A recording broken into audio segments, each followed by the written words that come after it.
Welcome to the Flash by Night channel. I am TJ, aka Flash by Night, and you are here with me, keeping up with the comics, where I review and spoil some of the comics that I am currently reading.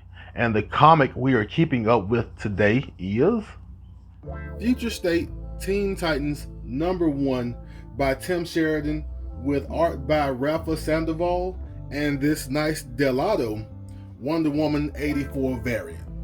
We open up sometime in the future. It's not really specified, but sometime in the future in New York, with the ruins of Titan's Tower. We open up with Nightwing and Emiko Queen, who's going by the Arrow. And if you notice, Nightwing is sporting the throwback blue and yellow colors.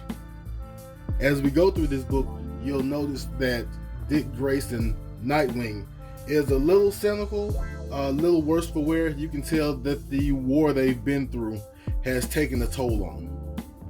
They're going through the wreckage of the old Titan's Tower, and they come upon a few familiar items.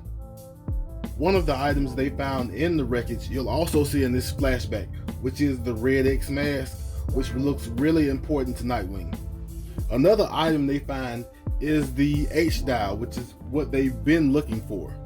Also, you'll notice that the Titans now have a safe house. Imagine that, going from a gigantic tower to basically hiding underground in Queens in a safe house.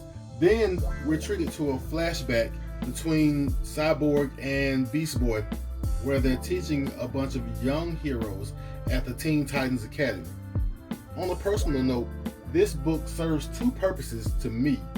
A, I wanted to check out the Teen Titans Future State book because of what I learned in Future State Flash #1.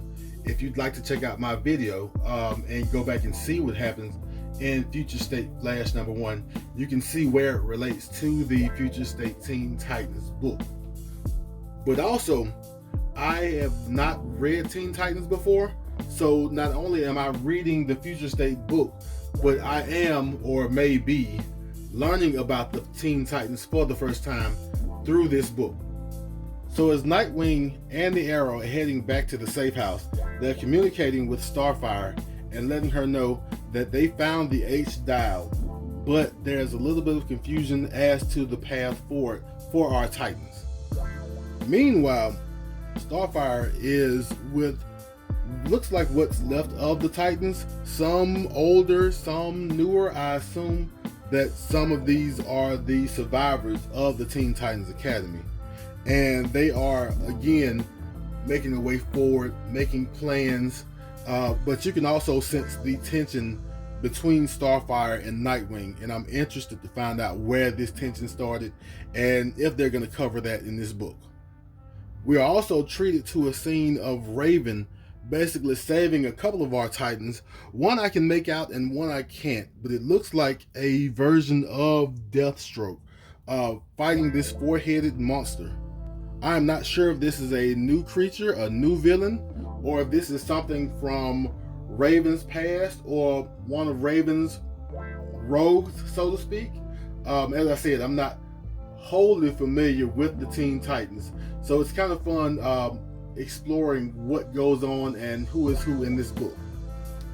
And as Raven takes down the creature, it looks like Crush, the daughter of Lobo, and a young hero I'm not familiar with, Bunker, are also in this fight. But as it turns out, Raven was never actually at the site of the fight. She was doing this psychically, and she got disconnected somehow. But as Raven comes to, we find out that she's in the safe house, down in a dungeon or prison part of the safe house with someone behind bars who she doesn't want to let out, but she has some type of relationship with. And then we get our introduction to Cybeast, a combination of Beast Boy and Cyborg, which is mysterious right now, but maybe we'll get an explanation down the road. And we find out from Cybeast that what they've really been looking for is the Spear of Destiny. And they want the Spear of Destiny to take down basically the four horsemen of the apocalypse. And as I said before, one of the horsemen of the apocalypse was hinted at, or maybe more than hinted at, in the Future State Flash book. One thing that interests me is that the Arrow says that the Four Horsemen have been destroying and taking lives ever since they let them out. But one thing that Raven mentions is that the Spear of Destiny won't destroy the Four Horsemen. The Spear of Destiny will gather them all in one place so that the Titans can make their final stand. And then we find Crush, Bunker, and Shazam in Detroit, and we find out what they've been up to. They have the Spear of Destiny, but it looks like their plans aren't going to work either. We're treated to one final flashback where a Red X, whose origin I'm not sure of, is protecting some being from the rest of the Titans. He thinks that the Titans may kill this being, but the Titans just want to talk.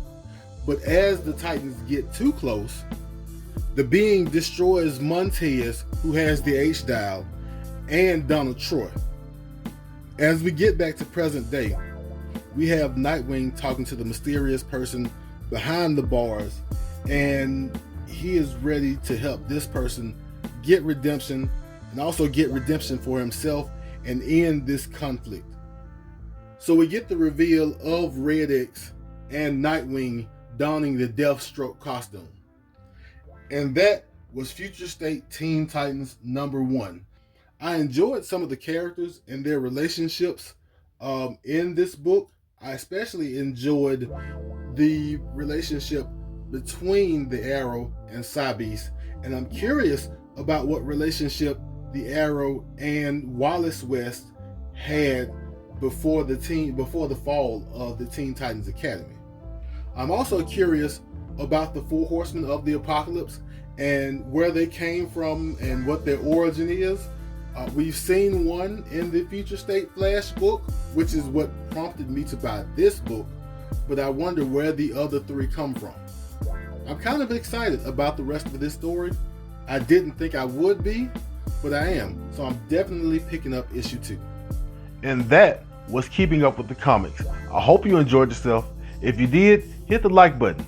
And if you want to keep up with me, keeping up with the comics, go ahead and hit the subscribe button, hit the notification bell, leave a comment if you'd like, do all the good YouTube things. And as always, love yourself, love others, and I will be back in a flash.